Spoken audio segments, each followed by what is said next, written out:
get right? mad. Yeah. Like, why is it taking 4 hours of my day? Like, I want to Yes. do something else, and kind of get a little bit of anger in your system. And I think that's a bit of righteous anger.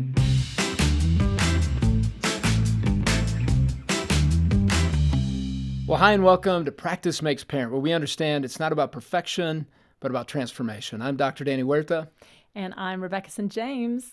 And today we are sharing ideas to help your children grow in the area of the digital world and technology and how we can This is going to be fun. really, Yes. be wise, right? It's wisdom It that we're is. looking for with It this. is. You know, and I think about technology, Danny, and I realize that my kids have heard a lot of, it's good for you to be bored, kids. Your brain gets good real phrase. creative when you're Yes, bored. This yes. is fine. It's not good for your brain to have too much screen time, so we're going to limit it. They've heard a lot of that. What did boundaries look like for you, Danny, with your kids? I know you have had a lot of wisdom. I've heard you Wow. talk on this, and Okay. you're really a kind of someone who's gone before me with my kids being 11 and under. And so what were the boundaries that you had around What it? a setup there, Rebecca. That was Well, very nice, very kind of you. It's true. It's just true. It was interesting. Right in the middle of parenting, everything was taken off. Yeah. If you think about it, Facebook came right. My son, he was born in 2003. Facebook came out soon after that. The smartphones were taking off. Yeah. Instagram thick came of out it. while he was growing up. So a lot has changed Yeah. throughout their development. And I still remember watching my son for the first time stare at a TV in a restaurant. And I knew, man, my son is drawn to technology. Well, he was I could just probably totally tell. like 1 or 2, right? Like his little. 3, 4. Oh, Yeah, we okay, were in a okay. restaurant, Yeah. and then I knew where the TV was because he looked right at it, and then his mouth would open, Yeah. just like that. Oh, yeah. Just staring. Transfixed. And so, that's a good word for it. And so I knew that my son was going to be vulnerable to that. Whereas my daughter, she didn't care. She was distracted by things and didn't care if there was a screen there. Didn't mean she didn't like it. Right. When we put it on. So I did know that my son was going to need some intentional boundaries from us. He wanted a Nintendo DS when he was a little guy, about 8, 9 years old. This Okay. was our first interaction with purchasing something that was technology oriented. He had to save up for it. He got it. And I said, hey, this is our opportunity to begin to build trust with each other on you managing this big thing that can impact your brain in so many different ways. And you get to learn how to control you when you're wanting to play. And so he wanted to play it on his own. So first we started with a timer, and with that timer we started with 5 minutes, then 10 minutes, then 20 minutes. And I said we're building trust in this. And after that 20-minute mark, 25-minute mark, then you'll get to manage it on your own, because then you know the limit that we're putting on this, and then you can learn how to limit it yourself. He came to me maybe a month or 2 months later, and he said, "Dad, I can't do it. It's so hard." He said, I was sitting on the toilet and I couldn't let it. I mean, I just wanted to keep playing and playing and playing. You know, I'm sure his legs were numb and the whole thing. And so he had played so long on that, and he realized how much time passes. Well, and it's addictive too. It's You're probably addictive, seeing that totally. real young. And my son said, "Can you hold it? Can you hold it for me?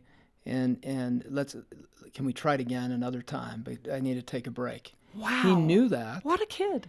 I loved That's what impressive. he said. It took a lot of conversation to get there. He struggled with it. At 10 years old, he came up to me and said, "I want to have a phone." We said, "Not till you're 16. And what we're going to be building is trust between now and then. And if we're in a good place, 16 makes sense. If we're not, we're going to have to keep extending, because it requires trust between us and a good relationship to give you this big freedom 100%. along with you driving and then maybe dating at that time." There's a lot for parents to keep track of. Digital safety, a lot of predators out there. There are a lot of people posing in certain ways as far as just who they are. So we need to train our kids in that. We need to consider what monitoring software we're going to have, what parental controls, all of that. But the conversations with our kids, those intentional moments of teaching and guidance, are important, and they're not always going to feel good to your child. Yep. And we've talked about it in this show, that it's not about making our kids happy, but for you to enter into the conversations with love and with care and concern, and allowing them to feel what they need to feel and understanding it. If they're mad or they're sad, you say, man, I totally get it, but I need to do this. I have to put this boundary because it's best for you. Yep. And I'm going to be okay if you're upset at me while we figure this out. And I get that you want to do it. Let's figure out ways that you can use this in a healthy way. Absolutely. There's so much good stuff there, Danny. Thank you so much for sharing. And again, I appreciate your kind of mentoring of me and also Cubby in our pursuit of health in this area in our family life. Well, coming up later, we'll read an email from a new mom who is struggling to have a good experience with her kids out at a restaurant. I kind of relate to that one. It can Yes. get a little crazy. So there's going to be a good question there. Well, the conversation that Danny had with Arlene Pelican was so good and so fun and so informative. She's written a book with Gary Thomas called Screen Kids. And if you're wondering how to manage technology in your home, these next few minutes with Arlene will encourage you and answer your questions. Listen in. So Arlene, you've got 3 kids. Yes. Tell me about these 3 kids. You've been married now for how many years? Tell us a 26 little bit years about yourself. married. Okay. And so we have 3 kids. We go boy, girl, girl. Okay. So we've Wow. got Ethan, who is 20, Noelle, who is 18, and Lucy, who is 15. So 2 in college, 1 in high school. These So are we've exciting just years. got the one at home right now. You're right in the Yes. middle of the topic for today. Yeah. Yeah, the digital natives potentially, Yes. as far as in your home. Yeah. Born into the whole thing. It's a weird question because they have had access to computers and editing and 3D printing and social media and things like that, but not personally. So they've had it at home through an iMac. They've edited my podcast. They've done digital kinds of things, but they did not have their own social media or their own phone all the way through high school. So in one way, you could say they're not digital natives, but I think it also proves the point you don't have to be in that world to still succeed. Like both of my college age kids, they have phones. My daughter has recently gotten Instagram, you know. yeah. My son still does not have social media. He's not as interested in that, but watches YouTube on his phone, you know. So even though they were not raised, let's say, with technology, it's not like they got to college and were like, oh, what do I do with this? How do I watch a YouTube video? I've never done this before. It just was comes pretty naturally. easy. It's pretty easy Yes. to pick up. Yes, and you wrote a couple books, Calm, Cool, and Connected, 5 Digital Habits for a More Balanced Life. So we're going to talk about that, a balanced life. And Yeah. then 8 strategies for raising kids who love God, respect authority, and value what's right. Parents Rising. I love that title. So thanks for being on here with me. So fun to be here. I'm excited to dive into this topic of the fact that we are in the midst of a huge change Yeah. in society and in the way that our brains are being shaped, especially for young kids developmentally. And current statistics, Arlene, say that 95% of teens 13 to 17 report using social media. And more than a third of those say they just can't put it down. That it's a constant desire and need to be on that. And 40% of kids ages 8 to 12 are on that. So why do we need to be concerned as parents? Let's talk about that, because Yes. I have my own opinions on this. I want to Yeah. hear yours, Arlene. Habit is a huge one. So I have free time. What am I going to do? I'm going to jump on social media because, as you said, that is a normal thing. Yes. What am I going to find on social media? I might find something godly and good. You know, think of that list of Philippians. I might find something true or noble or beautiful, but that's going to be hard to find. Like, honestly, Yes, think yeah. of You like have to good, sift through a lot. truth, beauty, right? So I want my child to grow up to crave goodness, truth, and beauty, right?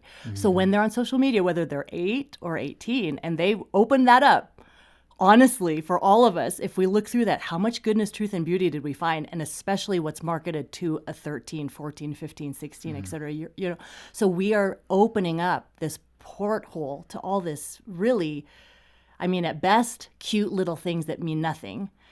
And at worst, like things very evil, wicked, dark, despairing, hopeless, whether it's drugs or pornography or, people bullying each other, or so that just thinking of like, okay, what are the pros, what are the cons?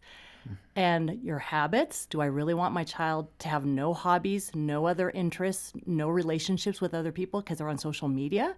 And then do I really want their minds rehearsing all these things? Because most likely they're looking at things that interest them, right? So it starts good. Like, oh, I'm interested. Like my daughters are interested in tennis. So it starts good. It shows you all this tennis stuff. But then they realize, oh, okay, you're into wellness and tennis. So let's show you these dieting things. And now they're showing you, okay, you like this. Okay, let's show you this is how you lose weight. And all of a sudden you're down this rabbit hole and only took hours, and then your child is there for 1 year, 2 year, 3 years. How dark and how bad is that going to be? Because what is negative is what sells and keeps your attention. It's not what's positive. And it's not necessarily true. Yes. That's the difficult part about social media. Yeah. And I think it's come into question around the circles I've been at with moms especially, that it's not a trustworthy source for information, yet it's the main place that a lot of teens get their information, even on sex education. Yes, because it all looks the same, right? Yes. If you use a certain template, then it's like, well, that looks legitimate. Right. And your 13-year-old, your 10-year-old, they don't know. What's fascinating to me, okay, so parents right now are having to make the decision in their community of parents, if they have a child that's 2, 3, 4, 5 years old, should I start them off on technology? Because they could start learning, they could, it's very convenient if I need to get things done, yet a lot of reports do talk about the impact on the brain development of that young child. And so early on, technology offers an opportunity for maybe a learning environment, but also a place where you can play and a space for parents. Then you go into the middle school years or the school age years, and it offers a place of entertainment, escape. You're able to handle boredom some way or another with this device and maybe some social connection. But it solves a problem of boredom and empty space for a child that age. And then you go into the teen years, and it's a potential social connectedness that we're talking about here through social media. Each one serves a purpose, but there's a downside to it. And so with young kids, what I've noticed is, and what research also talks about, is that self-control goes down in kids that start off with technology and being on it for a long period of time. And then the school-age kids, we have heard that mental health issues start to come on if they're relying on that. It's a big escape, but they have a hard time handling boredom. So does this mean that with social media, if kids are on this, it truly impacts their ability to manage and navigate relationships? It's a huge Is it a relational, Yeah. does it have a relational impact? Because that's an important thing for us to consider Yeah. as parents of Yes. teens. Do we need to enter this in a way that's very intentional so we help our kids in their relationships? It's not just about control or putting parental controls or all that, but relationship Yes. is so important for kids when they leave the home. Yeah, so Let's talk about that. Yes, think about your adult, your closest relationship, could be a spouse, could be a friend. How much of that relationship happens through a phone, and it's super significant, and how much of that relationship happens outside of a phone. Yes. And most likely that relationship, whether it's a spouse, a mom, whatever, so it's the face-to-face, it's the real interaction, it's the voice-to-voice that matters. So what we need to do is train our kids to have more experience face-to-face, voice-to-voice, embodied in a room together with somebody else. And we have kind of bought this lie as parents that, well, this is how kids socialize now. So they need to have their phones so they can be on social media so they can have friends. But then just ask, ask your child, if you were sick and didn't go to school for a few days, who would notice, who would really care about you? Who would come over after, let's say you got sick for 2 weeks, who would come over and come see you and ask hey, I brought you something. Is there anyone in your life who really cares about you like that? And a lot of kids today they might have 200 followers, but they don't have one person in their life that'll even care that they're not at school. Because it doesn't matter if you're at school or not, because I can still see what your social media thing is. Right, You know what I it's mean? true. So for us as parents to realize the quality of these social media relationships is very shallow. It's very easy to get in. It's very easy to get out. All I have to do is unfollow you or follow you. You have a tiff with a friend. All you have to do is unfollow them, never see each other again on the internet, and it's over. So it's very easy to make a friend, so to speak, like follow someone. But that friendship is so shallow. So I think we really need to understand, okay, if social media is something that supplements a real relationship, like you really know someone in real life, and then through social media, you kind of pass back and forth things to each other, okay. But if the basis of most of your child's relationships, their friendships, are online, that's going to be super shallow, and no wonder 2 out of 3 college kids say they're lonely. Yes. Because they don't have real people to talk to. This is huge. Yes. So I think as parents, we can lead this kind of rebellion of wait a minute, you want to be social? I want you to be social too. Let's have kids over for pizza, real kids, and fund this, So no, you're not getting a phone, but we're having pizza night, But really kind of helping our child see the difference between the quality of a social media relationship and a real relationship. And maybe as a parent, you show that yourself and talk about how, look at my social media feed, but think of my real friends in real life, and maybe they are aunt figures, uncle figures to your kids. And so what you're talking about is really balance here, yeah. Arlene. And that's I think where we need to go. We can't go all anti-technology and entertainment and social media. But we do need to be intentional in the boundaries that we put on that as parents. That's where it gets tricky. Each of the kids are going to handle technology, entertainment, and social media differently, depending on their personality, depending on their age. As a parent, we need to know each of our kids, and then to figure out the right balance that we want for our home. Not what another home does, or even what we're saying on this show. As a parent, you get to make this decision. That's right. And what we get to provide for you is information that you can base the decision on. Because each one is unique, right, Arlene? Each home is unique. Each person is unique. Not everything on social media or technology entertainment is bad.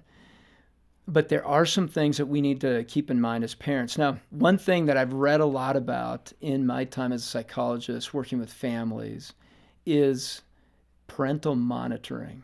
And parental monitoring is really about open communication and then a supportive, warm relationship with our teen along the way. Now, what they've seen in that is that if a parent practices that, the teen will have a better academic success or performance. They'll be much more likely to have positive relationships, less likely to be delinquent. I mean, so many good things with that. And parental monitoring is that open communication. What does that look like from your point of view, Arlene, when you're thinking about your 3 kids?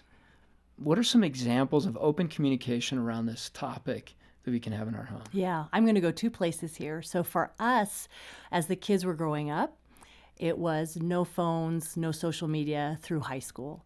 So our parental monitoring was kind of at the front end. So it's I don't need Bark because and I'm not saying Bark is good, but I don't need Bark because you're not even holding a phone. That's a good monitoring type of Yes, and it is good. Yeah, so please don't hear that I said it was like bad. Barking like a dog. Yeah. But so for us, the monitoring was on the front end of, hey, we have a close relationship. We are talking about this. This is something that we have buy-in from the kids. So it's not so it is something that was, what I want to do is make this plausible. If you have young kids, that you could say, hey, our system of monitoring is just not having the device to begin with. Now, I get it. That's platinum plan. That's 1% of you listening. And most of you think I am crazy and I live on planet La La Land. I get that. So monitoring is super important. If you are giving your child a phone, letting them know, hey, it's not you. It's all the stuff that's on here. And this thing is wired to keep your attention. Yes. It is wired to addict you. It is wired to tempt you. It is wired to make you look at things that will have your curiosity and then make you feel guilty about them. And I want you to know that I need to help protect you. So these are the kinds of, conversations you're having. So it's not that we are against you. So we're going to make you not have these things. And your kids have to know that you are for them. And that doesn't happen during the technology talk. That happens while you're sitting on the sidelines of a baseball game, while you guys are having dinner together, while you guys are throwing a Frisbee together, while you're taking walks, you're on vacation, etc., that your kids know you are for them. So that's kind of the basis of a successful tech talk, that your kids have that relationship with you. So if you don't have that relationship, then it's like, okay, how could I make that? How could we have an ice cream time every Friday night and just carve that out and just prioritize the just time start for that. there? Yeah. Because once you have that more warm relationship, then you can say, hey, child of mine, I have a problem with my phone. I will look at it all the time, and I know you're going to have one too. So we're going to do what we think is the best to try to keep you on the right track. Now, your kid isn't going to be like, yay, my mom is using Bark or whatever it is, whatever parental they have a thing you're party using. for that, But it is important for them to understand, I am going to try to protect you. It's like the kid, the two kids who are out really late, and the one kid says, well, my parent would kill me. I got to go home. And the other kid's like, you're lucky, my parents don't care. So there is something too that even if your kids seem opposed to your direction, they do care and want you to care. So for you, as best as you can, to put those guidelines. But when you see a guideline is not working, like, oh, they're getting around this. Oh, they're getting around this. Don't give up. Be like, okay, I've got to pray harder. I've got to get help. Maybe a mentor family that that are just maybe a few years ahead of you. I've got to talk to my kid more. I've got to plan more fun things that you need two hands for, so that your kid can't hold their phone while you're doing the fun activity. So just realize this isn't like a one and done. Like, oh, we made a plan, now we're good. This is, okay, we made this plan, and let's just keep working this. And when we find it's not working, we need to retool it and just keep going. And don't give up. There's There's going to be challenges along the way. The average person, they say, spends 2 hours per day on social media, and then technology, entertainment, all that, it accumulates to about 9 hours in a day. And what statisticians have found is that about 70% of teens are on YouTube daily, and 58% on TikTok. So when we're thinking about spending our most precious commodity, we see that it's spent a lot in this realm of technology entertainment. And parents, what I want you to realize is we're not talking about this to guilt you. We want to inform you. We want to give you information as you talk to your kids intentionally about this topic and figure out what's going to work for our home the best. Realize this, and this was a conversation I had with my son. He did ask me, when is it that I'm going to have a phone, Dad? He was 10. He said, when do I get a phone? Everyone else has one. And I get it. Really, his central question was, I want to feel normal. How can I get a phone so that I feel normal like everyone else? And I want to fit in. I want to belong. And so this is one way I can do that. So, Dad, when can I do that? It's really his question. It's not. Most kids at 10, several years back, did not ask for a phone. It just happens to be the thing in society that helps them feel like they're normal and like everyone else. It makes them feel a little more grown up, a little more part of society. And so when I heard that question from him, I said, son, okay, here you have a certain number of hours that you get to spend in a day, and you are entering the most amazing time in your life. Your brain is becoming more efficient. You have what's called myelination, and your synapses and all that you've learned before now is coming together, and these highways and pathways are being created inside your brain. This is so exciting. And what the phone does is it distracts from that, and it's the easy route for your brain. It doesn't allow for these big, amazing connections to take place on some things you could learn. Now in technology, on a phone, you could learn some just certain things, right, that could be helpful. On video games, you could learn fine motor skills and learn some things there. But man, you've got drumming you want to learn. You want to play basketball, and that's going to take hours, and you only have a certain number of hours that you get to spend. So you've got to choose, what do you want to become good at? Because this is your window of opportunity, and I want to be all in. And then I told him, in our home, what we've decided is 16 is potentially the time you start. but we have to have one ingredient in place, and that's trust. We need to figure out our relationship so that we can enter into that place in a very good and very positive way together. And it was great. He didn't have a party at that time. Right.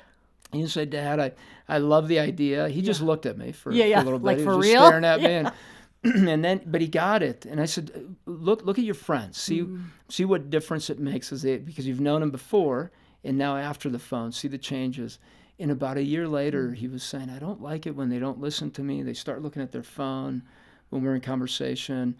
They get a beep, and then I don't feel that important to my friends. I don't want to do that to other people." It was good to have those observations. And I know as parents, we all get to make these decisions, and sometimes it's quick decisions. And down the road, we go, "Man, I wish I wouldn't have done that." Maybe this is one of those moments where you go, is it really that bad to delay and have a little bit of conflict, healthy conflict in our home? And I help my child discover more of who God created them to be. Maybe that's it. I think that's huge because earlier we talked about boredom, right? And we want to rescue them from boredom, but it is in the boredom that they learn, oh my goodness, I like basketball, drawing, whatever it is that they like. Otherwise, they wouldn't know. And what holding the phone does is they're this passive recipient of all this information, and it directs the child versus the child directing it.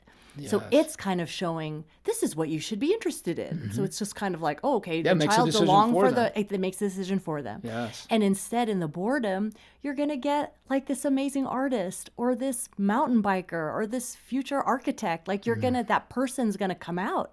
And they wouldn't come out if they're just playing games all the time. So I love how you talk to your son about that, because they do need this greater purpose of, okay, if I'm not going to do this like everybody else, what am I doing? And if they feel competent in something and they like it, they have friends around it, they'll be able to withstand being different because they'll actually see, oh, my way is actually a lot better. Like I actually like my way of doing this. It's enjoyable because you're finding those successes. You're discovering some new things. It's not you're not going to have the phone. Now you're going to be sitting there forever, in the corner, staring in the dark at your walls. Right. Let's find the things you can get into, and then as a family, figuring out hikes and exploration out into God's nature. Totally. And so for us as parents, we need to be thinking about what family activities can we be planning that are without technology, entertainment, all the phones. Now, here's a tricky part, Arlene. Here's where it becomes tricky. As parents, we now rely much more on technology than ever before. And here at Focus, we're asking people to, hey, find us on Instagram, look at teaching on YouTube, listen to this podcast. Those are all things that are digitally based. And so how do we balance that as we model what it means to handle technology well? That is a tricky place. It's so tricky, right? That I go into with parents a lot in my counseling practice, because there's a lot of great information, but we still have to have the empty time away from the devices. And so we need to choose, what is it truly that I'm going to consume and why, and model that. Let's talk about this challenge of modeling with our kids. I think this is pre-decisions on the parents' part, and honestly, it is why we as parents, we don't want to change, because if we tell our kids you have to change, then we realize, oh no, I have to change, and I don't want to change. I want to keep doing what I'm doing. So I think part of it is having rhythms. So maybe, like, for instance, my husband and I were finding, even though we're like so great, right? What I've told you, haha, that was a joke. But we're watching YouTube each night, right? Like before bedtime, we're watching, like, my husband loves like these health videos, these Qualcomm videos, like all these videos that are what I would call a digital vegetable. Like they're not all amusement and entertainment, right? They're like maybe news or how to invest in stocks. Okay, this could be a digital vegetable. But my daughter Lucy, the high schooler, was noticing, like, she's like, you guys watch YouTube too much. Like, you shouldn't watch it every single night, right? Wow. And both of us were like, yeah, we shouldn't watch this and I'm just being nice to my husband. I'm sorry, I'm kind of throwing him under the bus right now. But, you know, big hug to him right now. Big hug to you, James. Yeah. But, you know, he's watching these things. I figure, he's learning. But we're getting in this habit of, in the evenings, watching these YouTube videos. Yes. So then we realized, okay, 4 times a week, that we say, hey, we can do this YouTube thing. And, he doesn't watch for hours or anything, but let's say it's a half an hour, but it's a habit. So then we'll be like, okay, every night we can't do this. So if we know we've done 2 nights in a row, then the third night we got to pull out a book, we got to go take a walk, we got to do something different. So kind of rhythms, I think, help us. When you're open with each other, when you say to your spouse, to your children, hey, if you see that I'm on this too much, you can call me on it. Just say, hey, I feel like you're distracted. Can you put that down? And you have that openness both ways, that the parents will say yes and the kids will say yes. That's something. Takes a teachable heart. A teachable heart. And it is like in Calm, Cool, and Connected, I talk about going online with purpose. So when you say, okay, I'm going to open up my phone, I'm going to listen to this focus on the family, and then I'm going to put my phone down. And you literally might say it out loud. You literally might tell your spouse or whoever you're with, hey, I'm going to listen to this while I do the dishes. And then when I'm done, I'm going to turn that off. I'll let you decide if it was the man or the wife that was doing the dishes. But you literally say, and when you're with your kids, you're like, oh, I'm going to watch this YouTube video about being a better mom or dad, because they don't know what you're doing. Right. You could be shopping for shoes. Yes. They don't, and which could be fine. Yeah, But which would be they totally have no fine. idea what you're doing. Yeah. That you could be following some kind of crazy celebrity, but you tell them, no, I'm listening to this focus on the family thing because I want to be a better parent. And when I'm done, I'm going to put this away. What are you doing? You're showing them how you're using it. You're making them like yourself accountable to actually be doing that and that only. And you're kind of learning along with your child, which I think is really beautiful.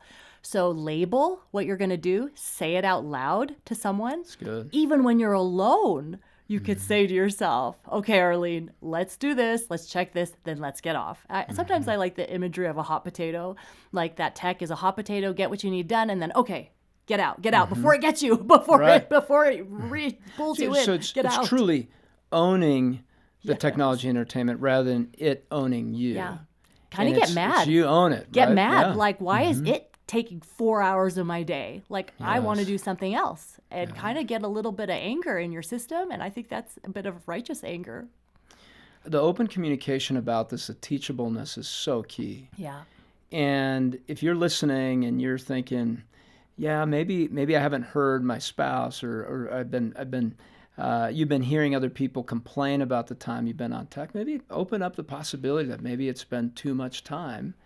And that can be so life-giving to your family, to just be aware of it and to begin to change. And it's never too late to change that habit as a family, as a mom, as a dad, even your kids as well. But it begins with you modeling this as a mom or dad. And Arlene, as we kind of start to wrap up here, I'm thinking about the engineer child, this child that is naturally bent towards this technology world, and it potentially could become their professional world down the road, robotics and the AI world and quantum internet experience, right? The world is opening up in such a crazy way when we're thinking about this digital world. What do we do with that child? Yeah. How do we help guide that? Yeah. So think of your child that's super smart like this, that's going to, change the world, and that's awesome. When they're on it, are they creating something? Are they learning how to create something? Or are they just consuming something? So maybe they're watching something, but it's going to teach them something. It's kind of like watching something so that you can do an oil change. So you're watching a mechanic do it. So if they're watching something that is going to help them with their profession, that's a digital vegetable. It's pretty good. But if they're doing something like, oh, I'm playing video games because someday I'm going to be a programmer, or, oh, I'm watching this because but then you're watching it like, how is that going to teach you how to do that? Then you can have the, discernment. Just look for that discernment. Is it really? Because kids will be like, I'm going to use this as my profession. And we as parents, we just roll over like, oh yeah, that's going to help you on your job. Go ahead and watch that. But yes. For real, like, just because you play video games doesn't mean that you're going to understand how to program them unless you are studying programming. So instead, you should be coding all the time. You shouldn't be playing video games. So that kind of just try to discern, are they actually creating something? Are they actually using what they're learning and then showing you, this is what I'm creating based on what I am learning? And then just like any kind of balance, right? Like let's say someone wants to be a pro basketball player, anything can get out of balance, right? Where it's like, oh, my child wants to be an artist and they just paint all the time and they do nothing but paint. At some point you'd be like, okay, I need you to come out and do your homework. I need you to come out. Yes. We go to church on Wednesday nights, like come out of your painting room.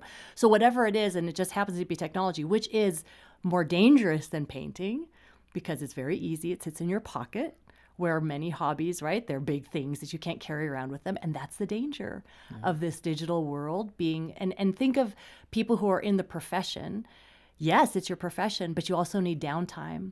And the same thing is true with kids. They may say, well, this is going to help me in my future life. Well, you still need downtime. You still need hours in nature with people to be quiet, all those things. Yeah, that's great. And I think of we have an assessment for parents. It's a 7 traits of effective parenting assessment. That's a great place to start to begin to consider, what do I need to do in me as a parent? And we look at adaptability, and adaptability is about looking at how am I adapting to the child in front of me, the personality, the digital world and culture that's there. And then the respect is the second trait here of me as a parent. How am I showing up? And these are key, the momentum in our home, because digital devices want to take the momentum in their own direction. Yeah. And it's about intentionality, about steadfast love, because a lot of imperfections are in the home, and then boundaries and limits. And that's what we've been talking about, the boundaries and limits and intentionality. And then the steadfastness of our relationship, that I'm going to have grace and forgiveness, and then gratitude that I get to be the teacher and be the parent in this. And so that's a good place to start, parents. 7 traits of effective parenting assessment, to see where you're at and where you can begin with your strengths, really pouring into each of your kids. And the beauty of this, Arlene, is that parents get to take it for each of their children, because we parent each child differently. Each child pushes our buttons differently. Each child handles technology and entertainment differently. And a big one here is, I believe, mindset makes a big difference in how we handle technology and entertainment. Do we see it as a right or as a privilege? It makes a huge difference how our kids interact when we put boundaries, if they see it as a privilege rather than a right. And society tells us that for teenagers, they have tons of rights, and one of them is this right to have a phone and technology, which is not correct. And so, Arlene, I think it reminds me really of Romans 12:2. And I want to read this real quick. It says, do not be conformed to this world. There's no pressure. Right? So parents, if you have young kids, there's no pressure for you to have your kids on devices. It may make you the uncool parent. That's okay. But be transformed by the renewal of your mind, that by testing you may discern what is the will of God, what is good and acceptable and perfect.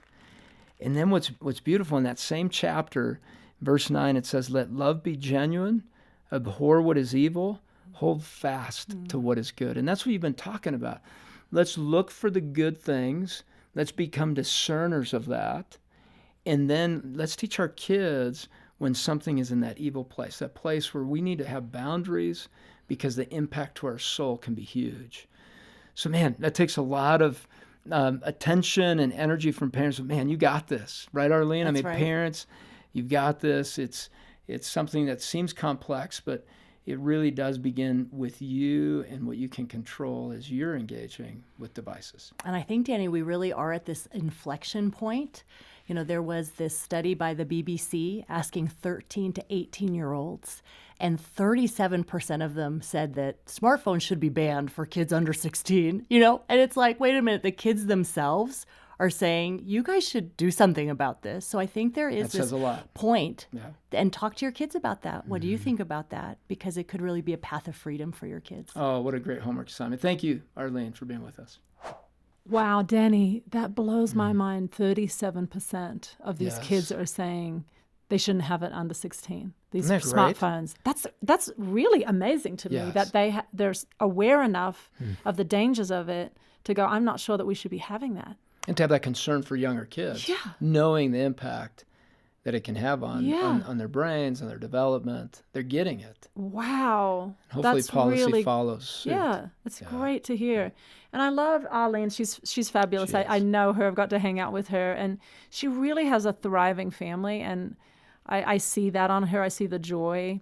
And in even hearing her talk about her children, I feel like they've had some boundaries that are probably different than what a lot of families would choose, not having a phone until, 17, 18, that is different than some families.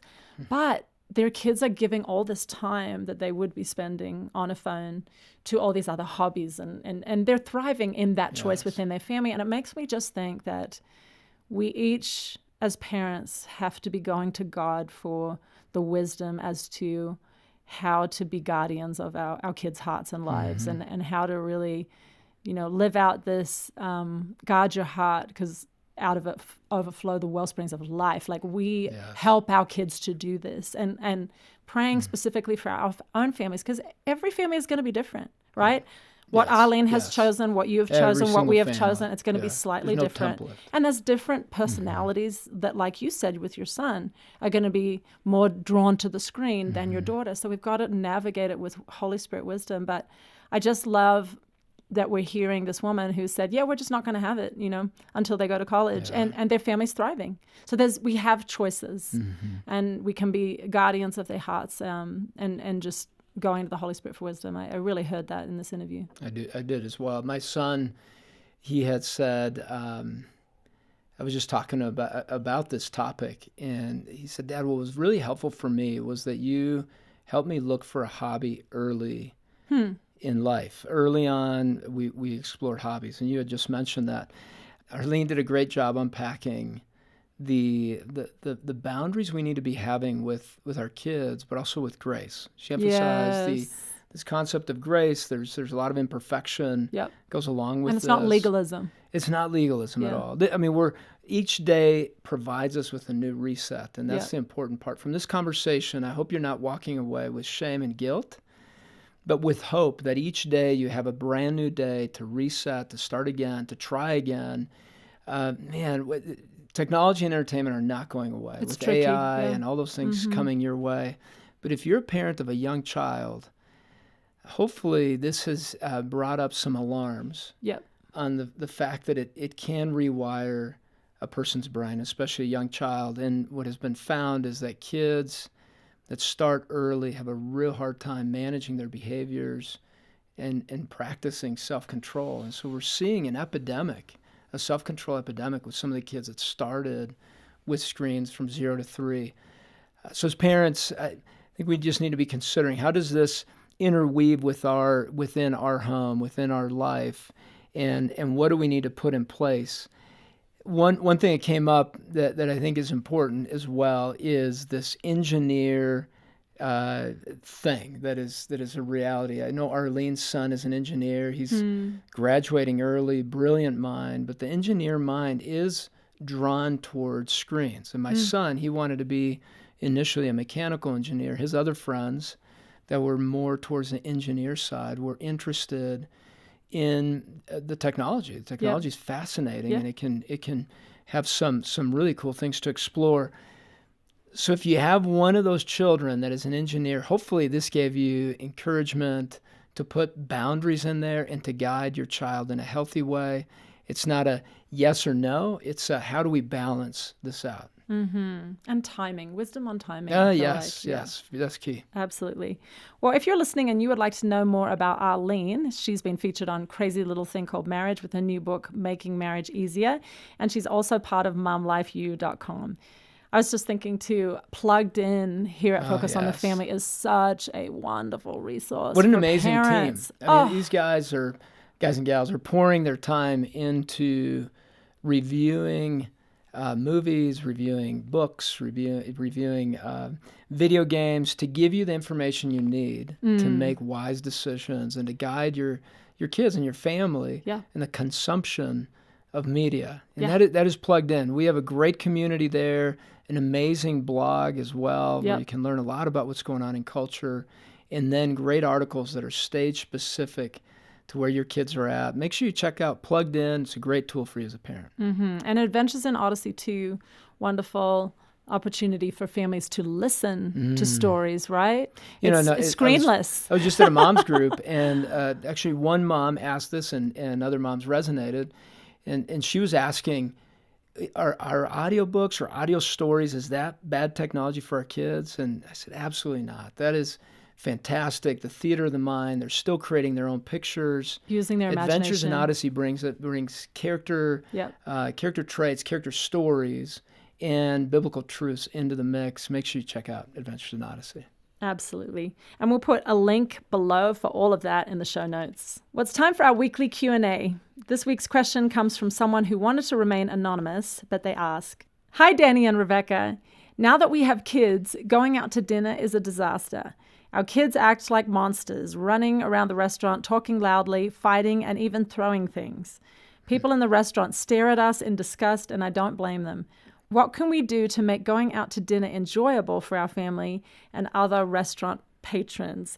And this is a brave mom asking this question. She is, I also yes. understand why she wants to remain anonymous, because this is hard stuff for us as parents. And I Can be relate embarrassing. to her question.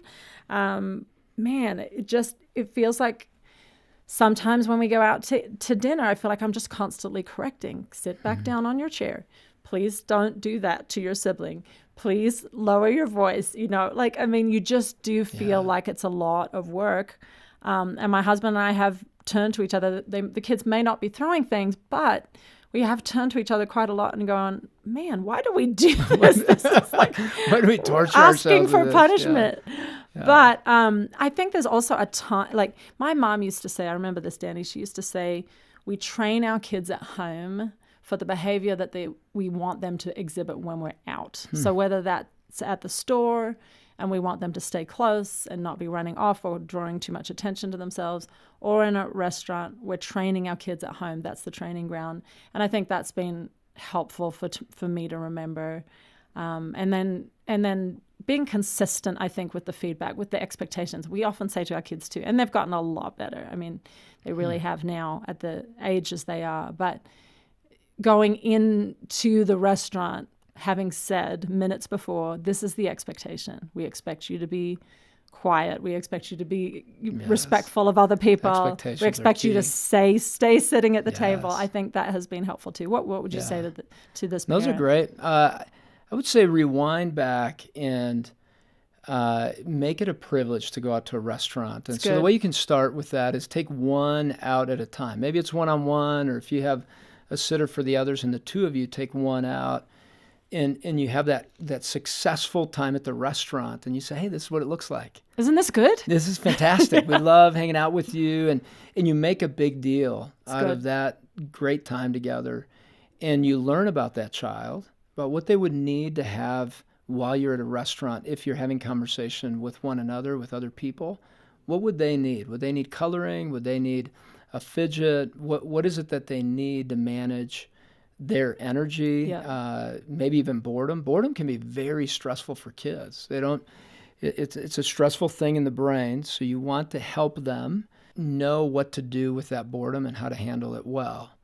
So once you take one child, then you take another child and another child, and then you combine two with each other. I don't think this person said how many kids they've got, but if you have 2, 3, 4, 5, you slowly add the others, and you celebrate the victories, and then you let them know this is what we're looking for. This is a privilege. When we do it right, we'll continue to do it. And maybe that's your family celebration each week. The kids get to help choose the restaurant you're going to go to. And the one that's most dysregulated doesn't get to choose the restaurant the next time. The one that is making the best decisions while you're there and managing themselves well gets the privilege of picking the restaurant the next time you go. Creating that opportunity to have a privilege of going out to eat rather than it's just something we do. And a place you can practice as well is outdoor restaurants.